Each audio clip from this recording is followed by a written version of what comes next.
श्री स्वामी समर्थ। आज मी स्वामी अनुभव शेअर करणार आहे तुमच्याशी। माझा एक छोटासा म्हणजे छोटा म्हणण्यापेक्षा खूप मोठा आहे। स्वामी म्हणजे खरंच परब्रह्म ब्रह्मांड नायक म्हणले आपल्या घरी साक्षात यायचे म्हणलं तर खरंच आज सांगायला खरंच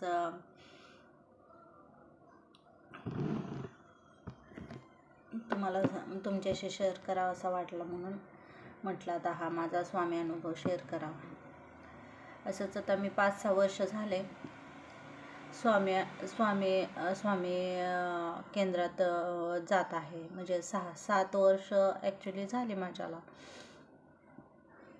तर म्हणजे खूप काही कंडिशनमधून बाहेर आले आणि मग ते म्हणतात ना, जिथं आपण संपायला लागतो तिथे स्वामींचा हात आपल्याला येतो। तेच खरं आहे आणि खरंच ह्याच्यात एक शब्दही खोटा नाही। जिथं आपण संपलो असं म्हणतो त्यावेळी तिथं आपल्याला स्वामी हात देतात आणि वरती घेतात। भिवू नकोस, मी तुझ्या पाठीशी आहे। हे त्यांचं वाक्य ऐकलं ना, अगदी मनापासून म्हणजे अगदी मन असं चरचरीत झालेलं सुद्धा ते मन अगदी शांत व्हायला लागतं। आणि म्हणजे स्वामींचे अनुभव सांगाल तेवढे कमीच आहेत। आपल्या सेवेत सातत्य ठेवलं तर स्वामी अनुभव नेहमी येतो। नेहमी म्हणजे आपल्या भक्तांना दर्शन देतात। स्वामींना काही लागत नाही आहे, फक्त आपल्या मनापासूनची पूजा। ते प्रसादही ठेवू नका म्हणतात। ते मला तुमचं काही नको, फक्त माझी सेवा करा। सेवा म्हणजे काय, आपले त्यांचे नामस्मरण करा, नामस्मरण करा। नामस्मरण खूप महत्त्वाचं आहे। तर मैत्रिणी, मी आज तुम्हाला माझी कहाणी थोडीशी सांगणार आहे स्वामी अनुभवाची। तर मी असंच कुठंतरी म्हणजे माझ्या प्रापंचिक कंडिशनमधून जात होते। खूप हालाकीतून गेली मी पण। आज भले माझं असं स्वतःचं काहीच नाही आहे, पण तरीही आता मी स्वतःचं असं मानते, फक्त माझी सेवा आणि हेच माझी श्रीमंती असेल एवढं मी म्हणेन।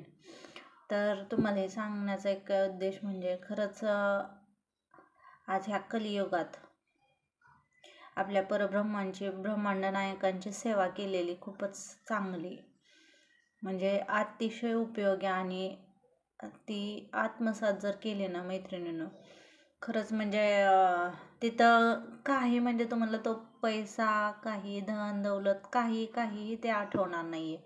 फक्त मनापासून केलं पाहिजे। मन आपलं स्थिर होऊन मनापासून आपण ते स्वामींची सेवा केली पाहिजे। तर आपले श्रींची सेवा करायला म्हणजे खरंच एक प्रकारचं भाग्यच लागतं, नाही का। भाग्यात असेल तरच ते स्वामींचे स्वामी आपले गुरु बनतात आणि आपल्या भक्तांना बोलावून घेतात। एकदा तरी बोलावून घेतात। अक्कलकोटला तर आहेच, पण त्यांच्याकडे वळवून घेतात। असं स्वामींचं म्हणजे खरंच सांगल एवढं कमीच। तर मी माझ्या कंडिशनमधून जात होते, तर खूप म्हणजे अशी वाईट परिस्थिती माझी होती, खूप वाईट। तर त्यातून असंच एक जणीने आमच्या म्हणजे अपार्टमेंटमध्ये त्याही जात होत्या। म्हणजे त्याही अशा काही जास्त सेवा करत नव्हत्या, पण अशा जायच्या गुरुवारच्या वगैरे ह्याला आरतीला वगैरे जायच्या। तर मग मी नाही का, मीही नुसतं आधी स्वामी चरित्र वाचत नव्हते, फक्त लीलामृत वाचायचे मी। स्वामी लीलामृत वाचायचे। तर मैत्रिणींनो, ते वाचायचे, पण असं काय मी केंद्रात वगैरे जात नव्हते आणि केंद्र काय मला माहीत नव्हतं। मी नवीन पुण्यात होते आणि मग त्याच्यामुळे मला काही असं इथलं काहीच माहिती नव्हतं। मग आमच्या अपार्टमेंटमधल्या एका ताईंनी मला सांगितलं की बाबा असं आहे, इथं केंद्रच आहे मोठं, मठ पण आहे आणि केंद्र पण आहे, तर तुम्ही येणार का? तर हो म्हटलं मी ताई, सहजच म्हटलं हो मी येईन ना। मला तुम्ही दाखवा म्हटले एकदा, जर वेळ जाईल. तर त्यांनी मला एकदा दाखवलं आणि त्या दिवशी नेमकी होती स्वामी पुण्यतिथीच होती. स्वामी पुण्यतिथीची फुलं टाकायला आम्ही 12 वाजता तर गेलो. तर असं म्हणजे इतकं मला हे झालं, अश्रू माझ्या अनावर झाले, एवढं वाईट वाटलं, असं वाटायला लागलं की स्वर्गातच आले असंच वाटलं मला त्या दिवशी तिथं गेल्यानंतर. त्या दिवसापासून तुम्हाला सांगते मैत्रिणींनो, आजपर्यंत मी त्यांची नित्यसेवा करत आले. तर त्यांच्या नित्यसेवेत आमचा डिसिजन होता, मला एक मुलगी आहे, पण असं घरचे सासू सासरे वगैरे नंदा वगैरे छळत असल्यामुळं मग मी काय एका मुलीवरती बास म्हणायची, नको म्हणायची. तर असंच करत करत नाही होय, मिस्टरांचं पण नव्हतं, नाही का, नको म्हणायचे, परिस्थिती नाही आहे, हालाकीची परिस्थिती आहे, काय करायचे म्हणायचे, मिस्टर म्हणायचे, तर नको म्हणायचे. तर मी त्यांना म्हटलं, हो खरं आहे ना, तुम्ही म्हणताय तेच खरं आहे. तर मग एकदा असंच विचार केला, मग नाही का परत मग असं स्वामींनीच मार्ग दाखवला म्हणायचं. मग आपलं सहज इच्छा मी ठेवली. तर एका महिन्यातच मी म्हटलं 11 गुरुवार स्वामींचे करावेत. 11 गुरुवार चालू केले मैत्रिणींनो. तिसऱ्या गुरुवारी तर म्हणजे गुरुवार ते केले त्याच्यासाठी. तर तिसऱ्या गुरुवाराला तर तुम्हाला सांगते, म्हणजे तिसऱ्या नाही 5व्या गुरुवाराला, बरोबर 5वा गुरुवार होता आणि प्रेगा न्यूजची मी प्रेगा न्यूजचं किट आणलं आणि चेक केलं. तर मैत्रिणींनो पॉझिटिव्ह आले. मग त्या विश्वासावरती मी टेस्ट मग डॉक्टरकडे गेले वगैरे, मग झालं तिथून सगळं, मग ते प्रोसेस केली आणि मग प्रोसेस केल्यावर मग पॉझिटिव्ह आले म्हणे, डॉक्टर म्हणे पॉझिटिव्हच आहे. तर असं काहीच नाही. मग आता मग मी म्हणायचे तरी मुलगा नसला तरी चालेल, पण नाही का, पण मिस्टरांचं म्हणणं आता खरंच मुलगाच होणार. तर मी म्हणायची नाही, काही का असे ना, मुलगी तरी मुलगी, मुलगा तरी मुलगा, पण मी आता काही नाही, आता हा डिसिजन घेतला आहे तर स्वामींनीच आपल्या. तर परत असं झालं मैत्रिणींनो, एक दिवशी असंच 5 गुरुवार झाले आणि मग परत मला काही उलट्या वगैरे व्हायला लागल्या. मग मी काय परतून गुरुवार तिथे सोडले, म्हणजे ॲक्च्युली बंदच केले. गुरुवार धरला पण ते पोट फुगल्यासारखं झालं खिचडीने वगैरे, मग मी स्टॉपच केले.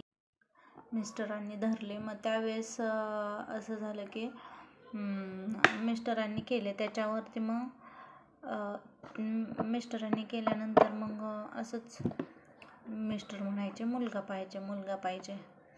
तर मग मी असेच व्हिडिओ पाहायचे मी पण, मग नाही का व्हिडिओ पाहायचे. मग व्हिडिओ पाहिल्यानंतर त्या पूजाताईंचे, पूजा लाईफस्टाईल म्हणून आहे तो व्हिडिओ, त्यांचे पाहिजे. तर त्या म्हणते एक पत्नी सेवा दिली त्यांनी, की एक पठणी ही करा म्हणून, नाही का, एक पत्नी स्वामीचरित्र वाचायचं, 11 माळी जाप करायचा, तारक मंत्र एकदा म्हणायचा. मग तशीच मी सेवा चालू केली. सेवा केल्यानंतर तुम्हाला सांगते मैत्रिणींनो, मला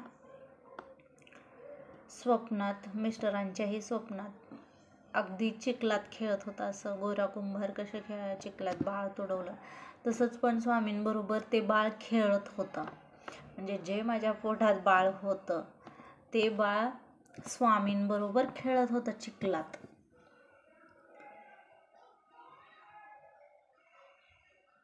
मग असं वाटलं एका क्षणी, आणि असं एकदमच एक क्षणी हे झालं, म्हणजे स्वप्न हरून गेलं. उठून बघतोय तर 5 वाजले होते त्यावेळेस, अगदी 5च वाजले होते. आणि असं श्रीकृष्णांसारखं बाळ असं निळं होतं, सावळं होतं, गबदुले होतं, म्हणजे असं खूप स्ट्रॉंग होतं बेबी. आणि मिस्टरांना असं पडलं स्वप्न. त्यावेळेस असं वाटलं ना की साक्षात खरंच स्वामीच आलेत. आणि मग त्या दिवसापासून ठरवलं की मुलगाच आहे, आणि हा मुलगाच आहे, माझ्या पोटात मुलगाच आहे, स्वामीच आहेत असं मी म्हणायचे सारखे.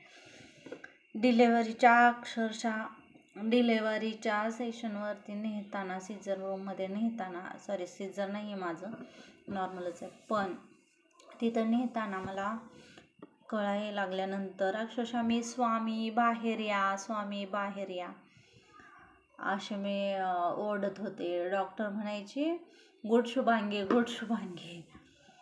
तर अक्षरशः 3ऱ्या-4थ्या कळेमध्ये स्वामी बाहेर आलेच आणि असं वाटलं खरंच साक्षात मी इतकी रडली म्हणजे ते आठवले तरी खरंच आज मला म्हणजे खूप खूप खूप म्हणजे खूपच असं वाटतं की खरंच आपल्याबरोबर आहेत.